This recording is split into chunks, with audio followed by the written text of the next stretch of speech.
The following is a presentation of Project Independence and WCWP. Project Independence is the Aging in Place initiative of the town of North Hempstead.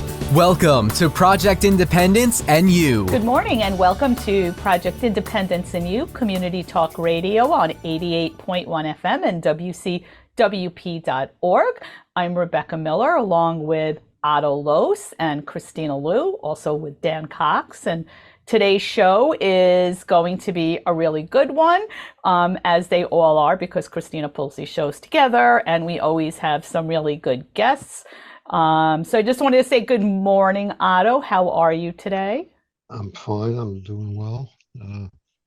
All is good.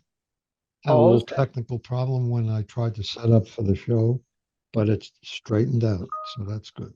That's good. It happens to all of us. I Yes, mean, it I does. had a little technical problem this morning, which I'll tell you about in Talk of the Town. It was kind of funny what happened, but we don't want to take away from our guest, Michele Bontempi, who is the Associate Program Manager at CLEAResult, National Grid's Home Energy Affordability Team, HEAT, and their programs and services. So welcome to Project Independence and You Talk Radio, Michele. We're so glad to have you here and to learn all about this program.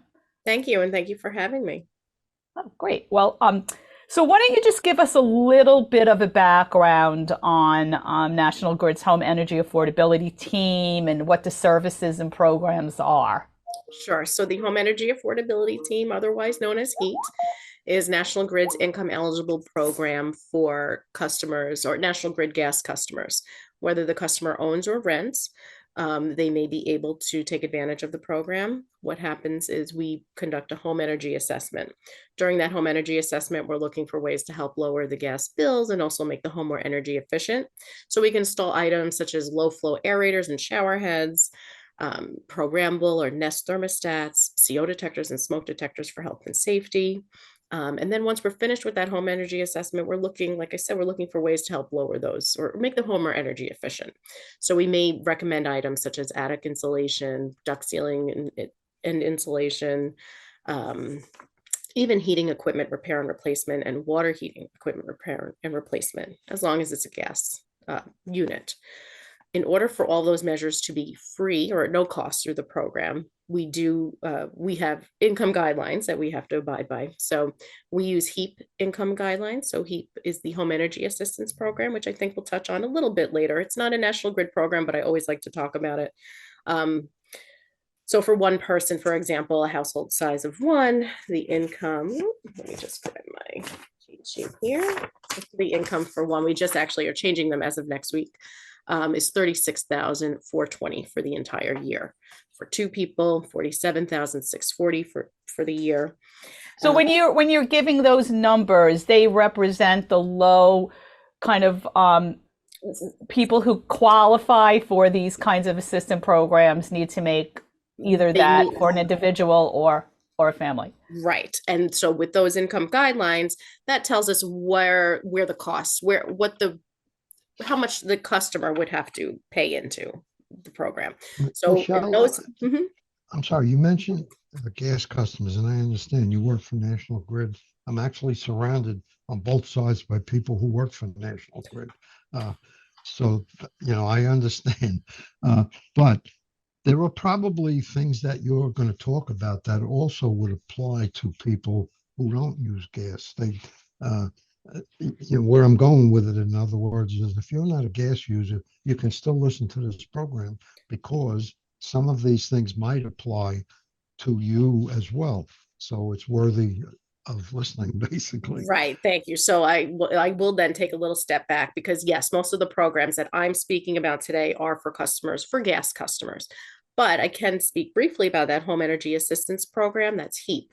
That's a federally funded program, and that's for customers who are in that income eligible category that I just provided. You would get a grant that pays towards your oil bill, your gas bill, even if you heat with propane or electric, that you do not have to pay back. HEAP is something, like I said, it's federal, so it's available across the country. Customers would have to, we would have to apply for through mybenefits.ny.gov. I hope that's correct.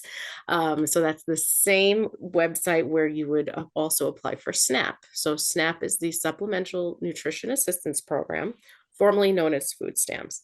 I bring that up because a lot of these programs, they're going hand in hand, and it opens the door to other programs. So if a customer is eligible for HEAP, they're likely eligible for SNAP. So when you go onto the website, or you can go to Department of Social Services, or there are other opportunities, and I'm sorry, I don't have that information readily available. But I That's believe, okay. I will mention that if any of our listeners want more information, you can always call 311 too, yes, of course, 516-869-6311, and one of absolutely. our, social workers or nurses or Yes, part of the team will help connect them to that. absolutely. So we're good Thank with you. that. Yes, thank you. I forgot about 311. Yes, wonderful service. So please connect. So if you do feel that you are eligible for HEAT, like I said, I want you to take advantage and think about HEAP and or SNAP, because that's money that you do not have to pay back.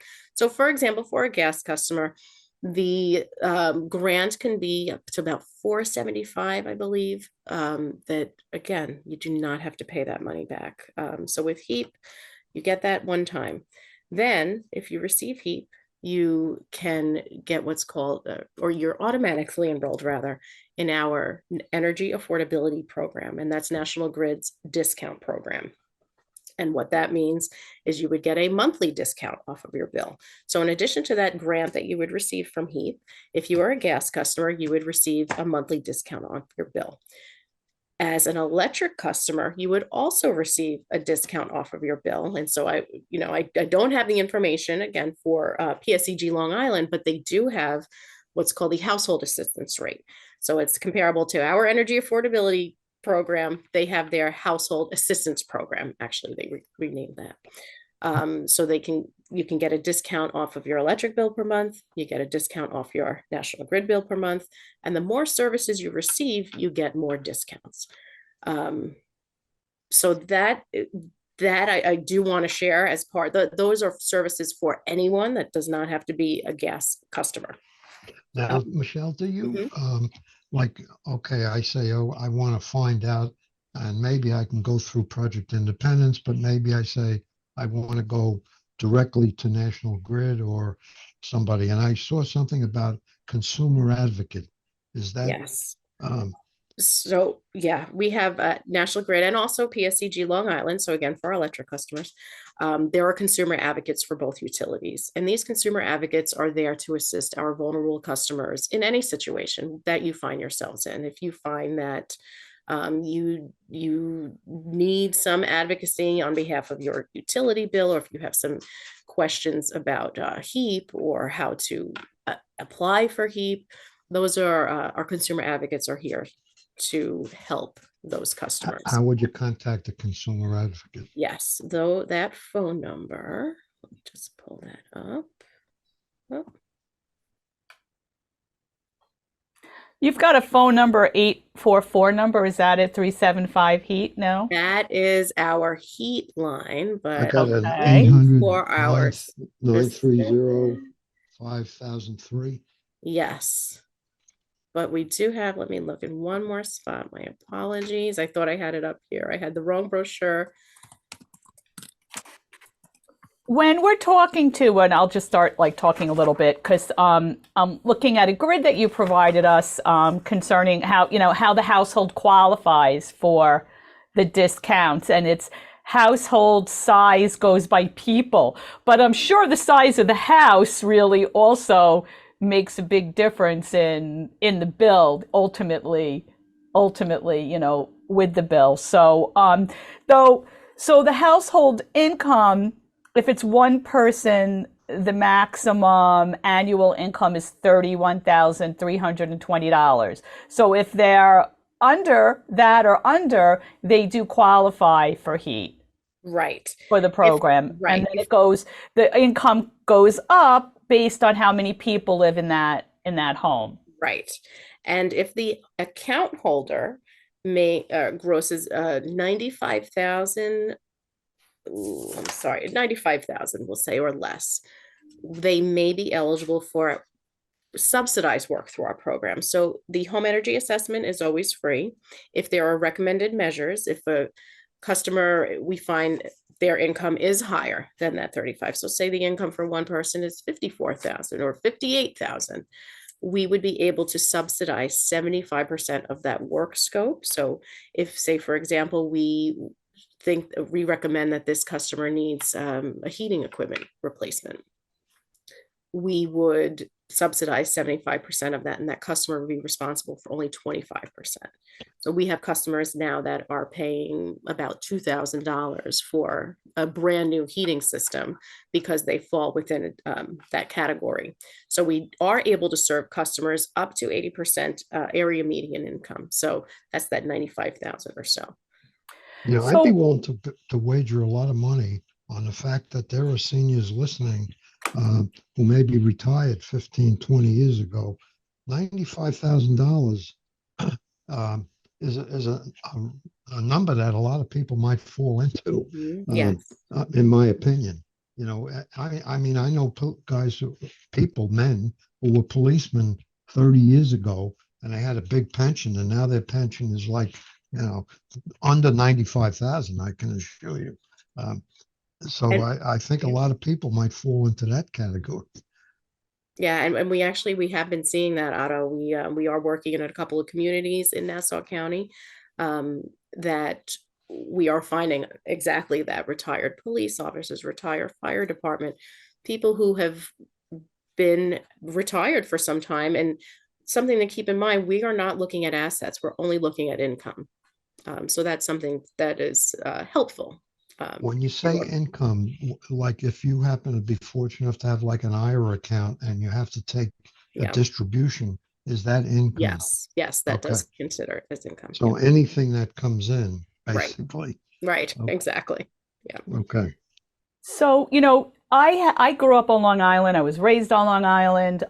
In the areas that I lived, I lived in the city for a little while, went to school upstate, came back. Now I raised my family on Long Island.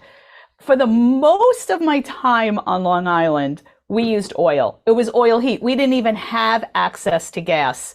I have to say, actually, until recently, now I live in Farmingdale, we just, within the last 5 or 6 years, had National Grid come, and we do have gas now, but more specifically for our generator. But that's a whole nother story.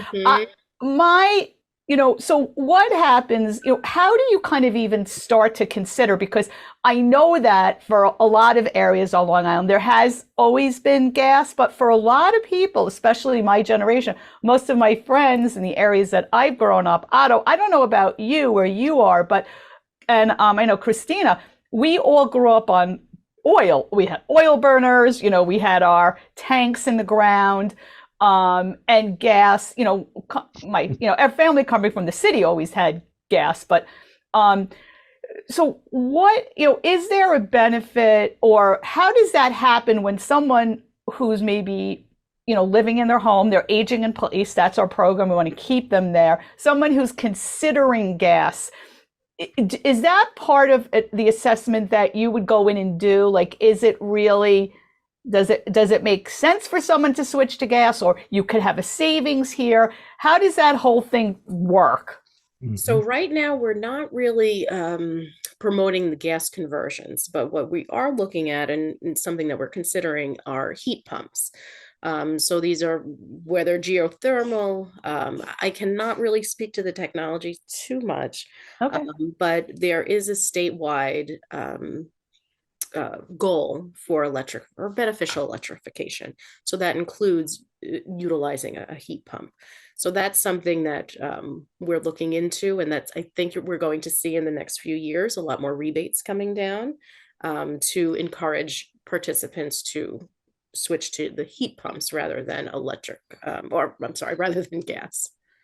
Well, it's interesting because you pointed out, Rebecca, where I live, I have oil. I do not have gas in the house. Yet the people, I know that there's gas out in the street because other people near me have gas. So, but what I'm hearing is right now, it would be probably pretty expensive to convert to gas because there's a construction job involved and a whole new heating system.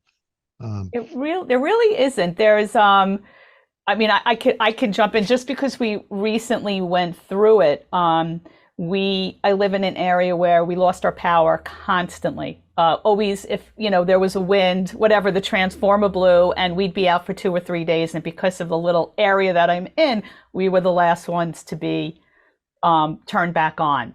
My mother lives with me. She has her own apartment, separate. She's getting older. We can't really be without electricity for many reasons. So we decided to get a full house generator. And in order to get this generator, you had to be hooked up to National Grid. You had to have gas. So it's a gas operated, and it connects so that when your panel goes out, your electric panel goes out, it kicks in the generator and it goes through the gas. So you have like a seamless full house of power, which is wonderful. I can't, my memory is not 100%, but the connection isn't as much as you would think.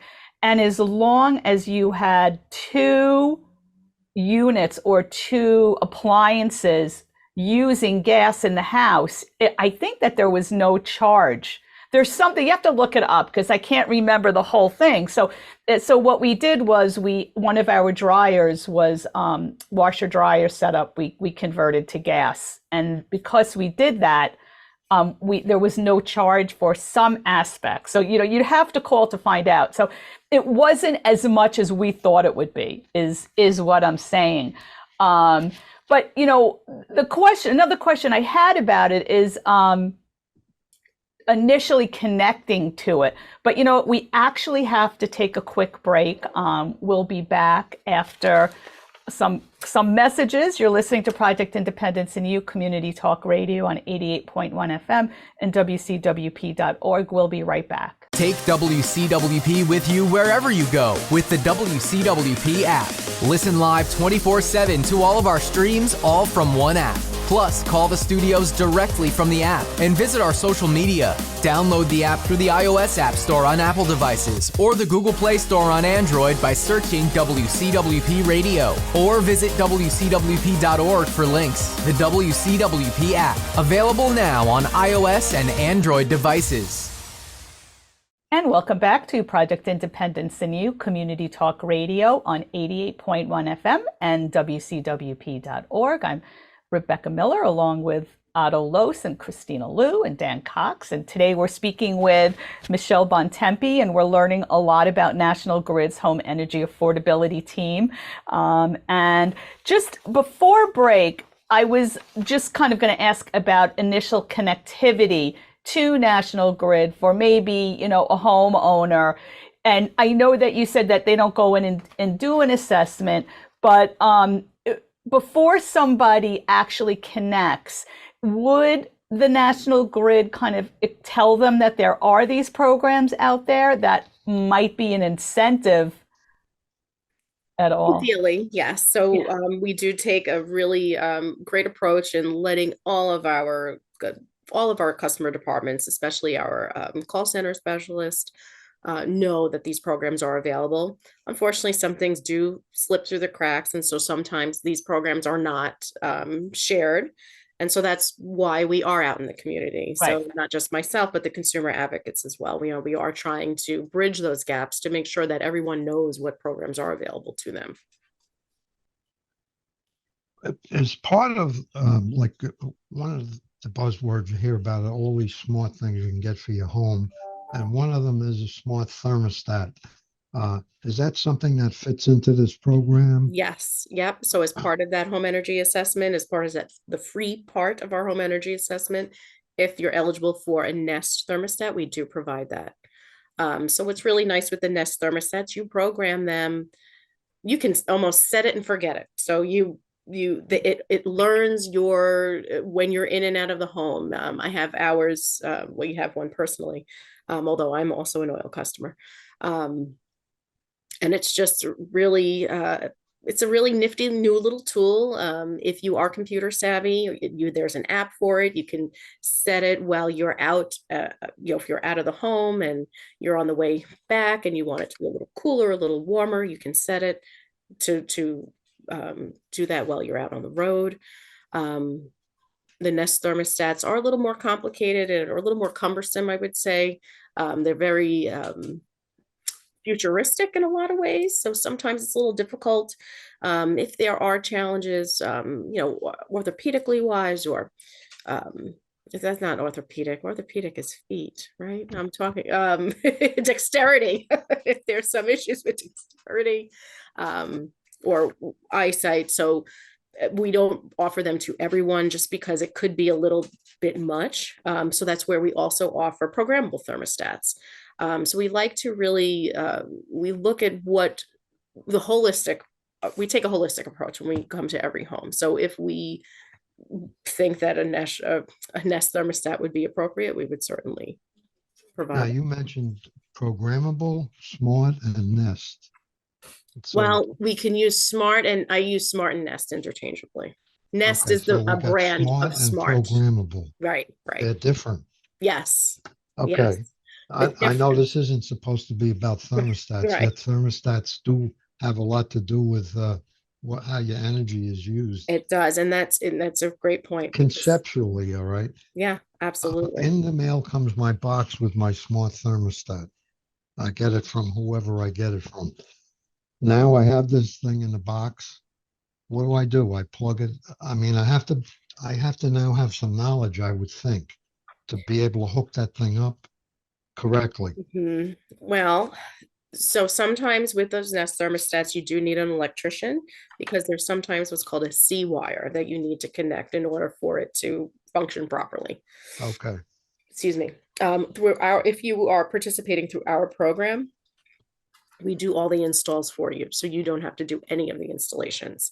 So you could call National Grid and say, I'd like to look into getting a smart thermostat or a programmable thermostat. Yes. And in order to get that Nest or programmable thermostat, you would just have to get that home energy assessment where we would come in and we will install it for you. We will see if there's any other opportunities. So, if you have an attic space that needs that additional insulation. So if I meet the income guidelines, that would be no charge. Exactly. If I don't meet the income guidelines, it would still be no charge. Oh, really? Yes. Well, as long as it's under that, you know what, let me clarify. As long as it's under that 95 for that, the account holder. If I you make are over income, 97,000, I'm going to pay National Grid something. As well, if you don't, so what we have is our marketplace where you can purchase items through the marketplace, and I should make a plug for our colleagues at PSEG Long Island as well. Both utilities have a marketplace where you can purchase these items and you can get at either a discount price or, it's at a discount price. So for example, I'll just speak about myself. I got my Nest thermostat, and I'm going to say it's from PSCG Long Island. And I think it was about $60 for a $130 thermostat. Now, did they install it? No, we hadn't.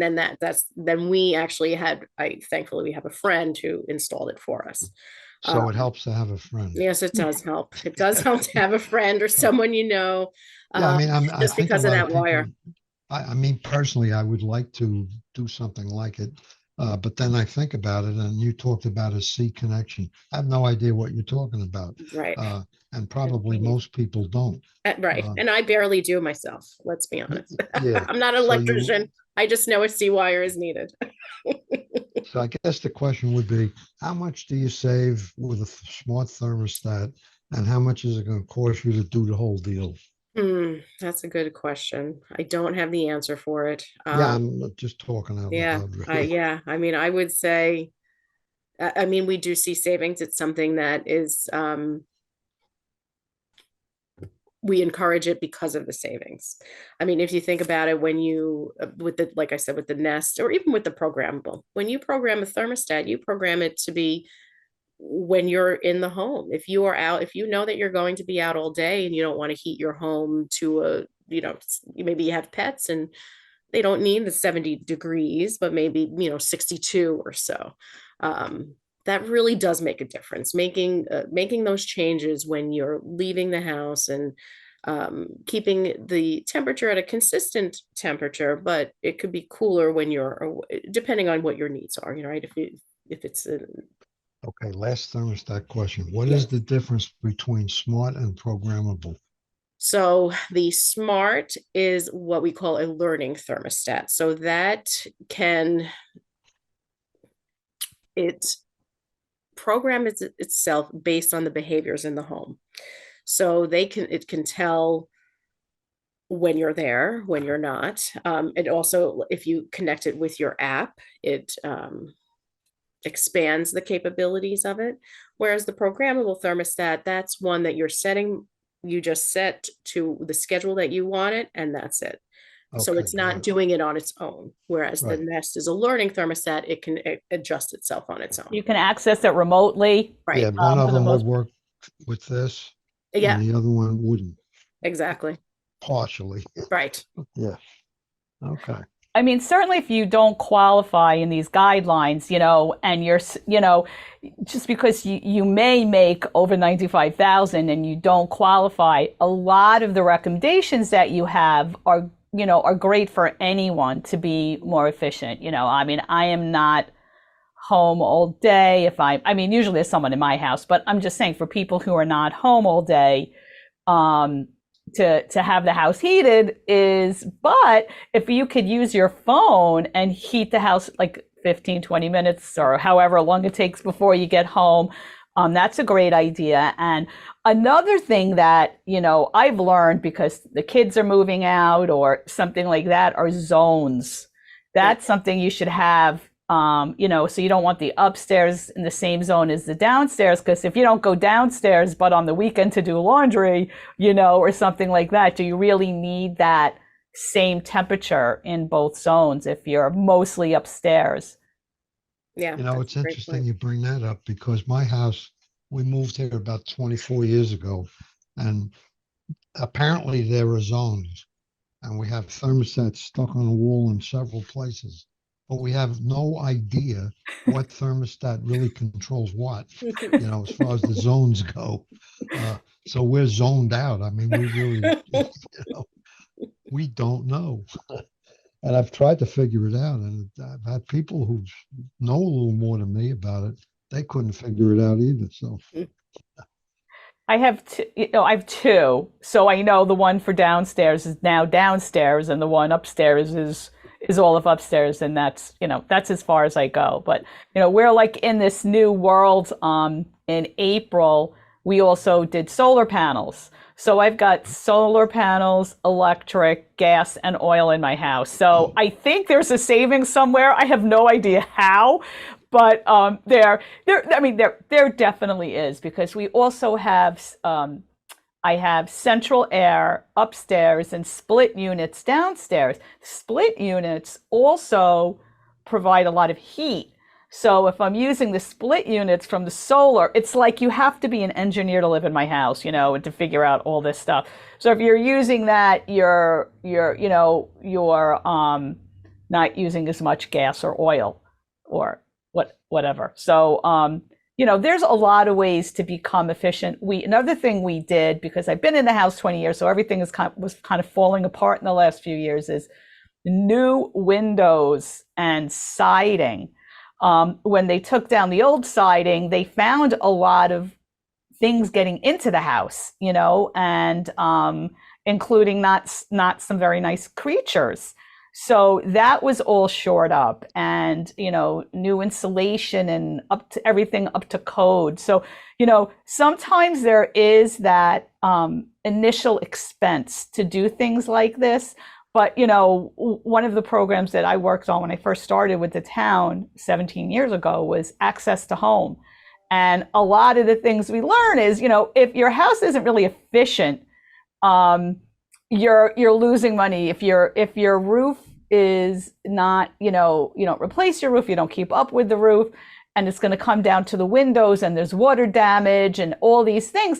And the last thing you want is when you're 80 years old to have to get a contractor to come in and give you estimates. So it's always good to keep up beforehand. And taking off the siding was a true learning experience, because you really learn what's happening around the house, and so much of it is important for efficiency. I mean, once we did the windows and the siding and insulated where we were supposed to, and closed up some of the areas, some needed like fillers and board, I don't even know whatever they did, to kind of shore up any way of anything. It almost seems like the second I put heat on now, the house is warm. With the windows all insulated, and even with the air conditioning, the same thing. You were not losing that. So those are good things. Those are just personal things that, I've noticed. The audience that we theoretically have is an older audience, all right? That's the theory. Absolutely. So you mentioned the magic words, initial expense. So somebody's 82 years old and you come along with your solar panels and you say, oh, you're going to save a lot of money over 20 years. So you say, okay, I'm 82. That means a payoff will finally hit when I'm 102. So I think part of what happens in this whole analysis is what's real in that person's situation. What is it worth putting 40,000 into something when it's going to take me 25 years to get the payback? And I think probably when they do this assessment at home, that kind of judgment has to take place. Yeah, absolutely. And but there's also a lot of personal things that come into place, because a home that has, if you decide you want to move to Florida, a home that has solar panels is going to probably sell quicker than a house that doesn't. And the reason we did the solar panels is because our electric bill was so high. We have a pool, it's electric heated, it's the filter, the air conditioning. When the boys are home, they put it so cold, So, there's a lot of reasons. Like it might not be for it doesn't make sense for everyone, Otto, but no, I agree. Yeah, but like you're right. Are they going to come in and, is someone going to come in and assess the house who's trying to sell you solar panels or gas and say, well, here's the downside, how long you're going to actually be around in this house, you get, you might get, they may say that might be part of it. I mean, and, they have to be very honest with solar panels, especially, if you decide to own them, lease them, pay them off over 20 years. There's a ton of rebates also when you do solar, but we're kind of getting a little bit off the topic, and I definitely wanted to talk about Project Warmth a little bit. So Project Warmth, their phone, that's it. There now, is that the 211 number that you would be dialing? Yes. So you just go back and talk a little bit more about Project Warmth? Yes. So Project Warmth is administered by United Way of Long Island. And so Project Warmth is available to anyone. There is no income guidelines associated with it. Our consumer advocates do process those applications on your behalf. In order to qualify for Project Warmth, there needs to be a disconnect notice. And let's see, let me just double check if we have any other. Yeah. So that it would be, as long as there's a disconnect notice, that's for National Grid. For oil, I think it would have, less than a quarter tank full. You can call, and it's a one-time grant. You do not have to pay that back. Michele, with the material that we received, there are a number of programs like Project Warmth. Maybe you could just hit on a couple of those. Yes. I found it very interesting that there's that much out there that could help people if they get into trouble as far as heat goes. Right. So these next two programs are specific to National Grid customers. So we do have our Hope and Warmth Energy Fund that's administered by HeartShare.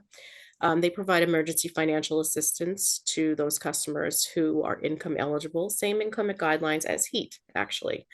So in order to participate in that program, you would need to have an active National Grid heating account in their name, meet the income guidelines, reside in a residential home or apartment. So this is for homeowners or renters, as long as the account is in their name, have a valid National Grid disconnect notice, and have an overdue balance of more than $200. If you have that, if you meet those criteria, then you receive $200 that you do not have to pay back that goes towards your gas heating bill. So We that's actually have to take a quick break, okay? You're listening to Project Independence and You Community Talk Radio on 88.1 FM and WCWP.org, and we'll be right back after a quick break. So I get this call from my grandma, and she's like, "What's a podcast and how much does it cost?" So I tell her, podcasts are like radio shows, but you can download them on any device and listen to them anywhere at any time, and they're free. And then she says, "I see, but where can you find good ones?" And I'm like, go to wcwp.org/podcast and check out the lineup of original shows, or download any podcast app on your phone or tablet and search for LIU Studios. And she's all like, "Oh, that sounds easy." And then she asked me what an app is. LIU Studios podcasts, available on any podcast app. You know, those little button things on your phone screen. Just ask your grandkids. And welcome back to Project Independence and You Community Talk Radio on 88.1 FM and WCWP.org. I'm Rebecca Miller, along with Otto, Lohse, Kristina Liu, and Dan Cox, and we're speaking with Michele Bontempi, who is the Associate Program Manager over at CLEAResult National Grid, and we're talking all about home energy affordability. And right before the break, you were just kind of finishing up on a question that Otto had. Yes, the other program that we have, and this again is for gas customers, is Hearts Fighting Hunger. So in order to qualify, same income guidelines as the program that I just mentioned, oh my gosh, it just flew out of my head, my apologies, the Hope and Warmth Fund. So with Hearts Fighting Hunger, it's like I said, same income guidelines. You do have to have a National Grid account. You do have to be in arrears, overdue balance of more than $200. And if you are, then you receive a $150 grocery store gift card. And again, this is us trying to, or really, we're trying to reach our customers. So we know since the pandemic, a lot of people's incomes have really changed. So we've seen an actual real increase in the programs, especially with heat, because people are just not, the incomes are certainly affected since the pandemic. And so there are different programs that we're looking to provide to our customers to assist during these times. It sounds to me like the key ingredient is, with all of these things, to call and speak to a consumer advocate who can guide you down the right track. Otherwise, you can't expect people to become experts on Project Warmth or HOT or whatever. Right. Yeah. I think the story that I would read is, tell your story, tell your problems to this consumer advocate, and they can then guide you down the right track, if you will, for where you can get the best benefit. Right, because it seems like all these programs, Otto, are connected. So if you qualify for this and you qualify for the other one, you qualify for SNAP, and there are things that people may not know. Some people are newly in this kind of situation financially, and I'm wondering also, when you mentioned COVID, one of the things that happened was a lot of people wound up working remotely. So I'm sure that people are using more of their utilities now because they're home, either working, even in the summer or in the winter.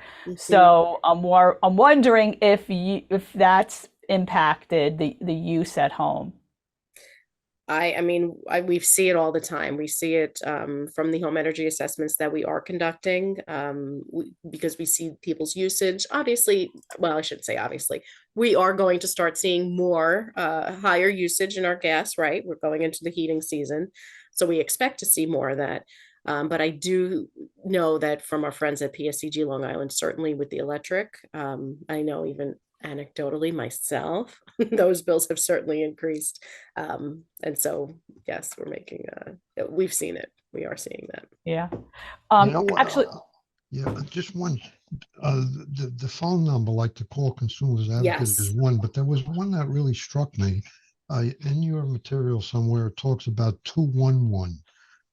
Oh, We know about 311 and 911, but 211, I've heard it before and it slipped out through this side. And I looked at the notes and I said, that's really a very important number. Maybe could you explain a little bit what 211 is? yes. So 211 is also administered by United Way of Long Island, and it's Long Island's resource center. So while there's 311 specific to North Hempstead, 211 is for all of Long Island and including North Hempstead. And so you can look up or access any kind of resource that you're looking for. So if you're looking for not even just energy efficiency, if you need food assistance, if you need pet sitting assistance for low income, it's a resource database of the different for these programs. For example, all of these programs are in that database. So that's another way to reach to the community to ensure that everyone knows that these programs are available. One thing I just want to say, I wanted to repeat the consumer advocacy phone number, which is 800-930-5003. So that's 800-930-5003. You can also call 311, ask to speak to Project Independence, and we'll definitely connect you. One of the things with referring to Project Warmth, and how long do the funds last? Is it just through certain months? How long does it take to kind of kick in? Yes, good question. So Project Warmth typically opens around the same time HEAP opens. I believe I don't have their opening date just yet, but I know HEAP is opening November 1st. So once Project Warmth opens, they administer applications till funds are exhausted. So same with HEAP. So it's typically I would say within the next month or so, they will open, and then they're open again until funds are exhausted, which is typically a month or so within when HEAP closes. One thing to keep in mind, if a customer, because this is open, Project Warmth is open to everyone, if a customer receives HEAP, they are not going to be eligible for Project Warmth that next year. So it is something that where it is available to everyone, they do take into account whether or not HEAP has been received in the past as part of eligibility. When you say Project Warmth runs out in a month, I'm just not understanding. Or does that mean? I'm sorry, within a month. So when HEAP opens November 1st. And Okay. HEAP is open typically also until funds are exhausted. Usually they're about in April or so they'll close. Okay. Project Warmth will close usually May or June or so. Okay, gotcha. Okay, so that's good. So it covers the whole. Right. It covers the whole heating season. Right. Now HEAP has two. I saw regular and emergency. Yes. So what's the difference? So emergency is an emergency. Right. So emergency HEAP opens up in January, typically. And that's available to customers who need an additional benefit. So if you exhausted all your funds from your first HEAP benefit and you are in need of additional assistance, you are able to apply for an emergency HEAP benefit. In the past few years, we were fortunate enough to get 2 emergency HEAP benefits, but we have been informed that is likely not, or that will not be the case for this year. So that's where our programs as Project Warmth are just as important, because again, we're covering the entire heating season.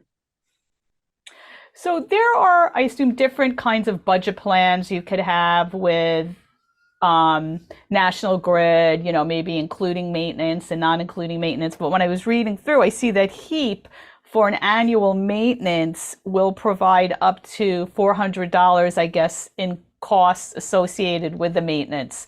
And I mean, I guess that would be for either gas or oil when you're talking about HEAP, HEAP. And now it sounds like we're talking about the heating equipment repair and replacement program. To maintain it. Yeah. So that is, again, that's available to anyone, that's open year round. So that is that money that is money that does not have to get returned, or I'm sorry, paid back. So that grant is available to customers who have a heating system emergency. So for example, I have a customer now who is not, who doesn't have heat. And so we're working through getting getting that application in for the heating equipment repair and replacement program, to help subsidize the funds for the replacement, because the size of the system, HEAT, my program, will work with HEAP to get that customer the unit replaced at no cost to them. So HEAP is what applies to the $95,000 category. No, not to be confused with HEAT. No, There's HEAP. There's HEAT, like team. That's the National Grid program, and then there's HEAP, like program, and that's the federal program. So there's that's the one though, is with the P. Is that the one that would apply to 95,000? No, HEAT with T. T. Okay. Yes. Okay. We've talked about this, but you also provided, unless this is something that Kristina downloaded, a page on heating savings tips, and I love it. I know we touched on some, but I'm just going to go through it really quick, and feel free to jump in if anything needs to be added. But some of them are really good. For every 1 degree a thermostat is set back, customers can save 1% to 3% on their annual heating costs. Then it says, turn down the thermostat every time you leave the house for 2 or more hours, and each night before you go to bed. It takes less energy to warm up a cool house than to maintain a warm temperature all night. Interesting. Consider a smart thermostat. We went over that. Take advantage of the sun. Take advantage of the sun. Open the drapes during the day to capture warmth, and close them at night to prevent heat loss through the windows. That's really great advice. Seal holes and cracks where cold air can get in, especially in the attic and basement, reducing drafts in the home. That may save 15% in heating and cooling costs. And I have to tell you, when we redid all the windows and the siding, I saw that and felt it. There's it's speedier to warm up and cool down now in the house. Unplug electrical devices when they're not in use. While it may appear as if electronics powered off, they may actually be in standby mode. That's good advice too. Repairing or replacing leaky faucets can save $20 per month in lost water. How do you like that, Otto? I like that for the other one about, actually, I did unplug a couple things after reading that. Electronic devices. There's hardly a room in your house that doesn't have something plugged in all the time. Right. Chargers. And I go to my garage, and I had a hedge cutter and what was the other thing? A drill, which I haven't used in a year, plugged in. And the other part of that is, by the way, I don't know which of these things have lithium batteries, which is not a good thing either. So I decided to unplug both of those. There's nothing that I do that's on an emergency level as far as drills go. So there's little stuff here and there that you can do. Here's another good one. Washing your clothes in cold water can save up to 50 cents per load. That's a lot, especially if you have a lot of people there. 100 watt incandescent bulb and 16.6 watt LED bulb each provide approximately 1,500 lumens of brightness, replacing 5 incandescent bulbs. So just getting more efficient bulbs, light bulbs. If your hot water tank is warm to the touch, consider insulating it to save 7% to 16% annually in water heating costs. Consult your heating manufacturer, though, which is important on all these things. Absolutely. That I do just want to interject there. That is something that please definitely consult your water. Don't wrap it up yourself. You need please, to have the please. right Exactly. supplies and equipment and people to make sure that's the right way to go for you. And have your heating system serviced annually. Never try to repair it yourself. Don't do that. Customers who qualify for heat may also receive a clean and tune benefit, which we discussed, providing up to $400 for the cleaning and maintenance of primary heating equipment, chimney cleaning, and installation carbon monoxide detectors or programmable thermostat. So there's a lot of things you can do every day just to kind of keep the costs a little bit low. You know, I'm thinking to myself, do I need to wash my towels in hot water? Kristina, Otto, thoughts on that? Could we just stick to cold just water? go back a notch. What I'm hearing is a lot of things, all right? And when you get this assessment from National Grid, I'm assuming that they kind of guide you, like they'll review all these types of things and sort of give you a hit list for things that you could do. Absolutely. You nailed it. So that we provide that checklist to our customers, go through it line by line and say, these are the things that you can do. And that also includes programs. So we provide the list of programs that they may be eligible for as well. One thing that I realized that we didn't talk about was National Grid's clean and tune benefits. So we have HEAP that we talked about, but through HEAT, the Home Energy Affordability Team, if you customers can, and this is for our gas customers, can receive a free clean and tune as long as they schedule a home energy assessment. We can get them a clean and tune for free through National Grid. So they do have to be eligible for that home energy assessment, but again, it's up to that $95,000 on the account holder, and we can move forward to assist in that. That's great. Yeah. Another thing I had on this list, I said it was on the next page, I just want to mention it, is if your heating system has a filter, clean or replace it every month during the heating season. I mean, you have to know how to do that, so make sure you are correctly shown how to do it. Don't replace it if you don't know what you're doing. Cleaning or replacing your filters as directed by the manufacturer can reduce energy use by up to 15%. That also goes for air conditioning, central air, replacing the filters. And, you know, talks a little bit about if your equipment is near its lifespan, consider a higher efficiency replacement before the heating system starts. And there are rebates that are available, so for those kinds of things. So again, you know, it's important. This is about, you know, helping out when, you know, the affordability of just things that we need every day, and our utilities are a little bit high, and that could help. Also learning, you know, if you don't fit into those guidelines, how to make the house a little bit more efficient. But I saw Kristina was going to jump on. When I made a comment about the water use in the washer. Yes.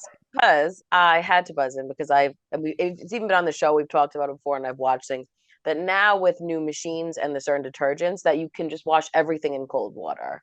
So you don't even need to utilize hot water anymore because of these new machine kind of efficiencies. So, you know, that's just my hot take. So I'm a cold water gal as well. There you go. I have a thing in the back of my mind here. We talk HEAP and HEAT. Yes. A very short recap of HEAP. Heat. Which is which? Yes. HEAP, Home Energy Assistance Program, is a federally funded program where you are receiving payments on your heating costs that you do not have to pay back. HEAT, Home Energy Assistance Team, is National Grid's income eligible program. Okay. So we actually have to go to a break. Michele Bontempi, thank you so much for joining us today. If you have any questions about anything we discussed with Michele, you can always call 311 or 516-869-6311, and we'll either be able to give you the information you're looking for or connect you to Michele to discuss the programs and anything we talked about on the show. You're listening to Project Independence and You Community Talk Radio on 88.1 FM and WCWP.org.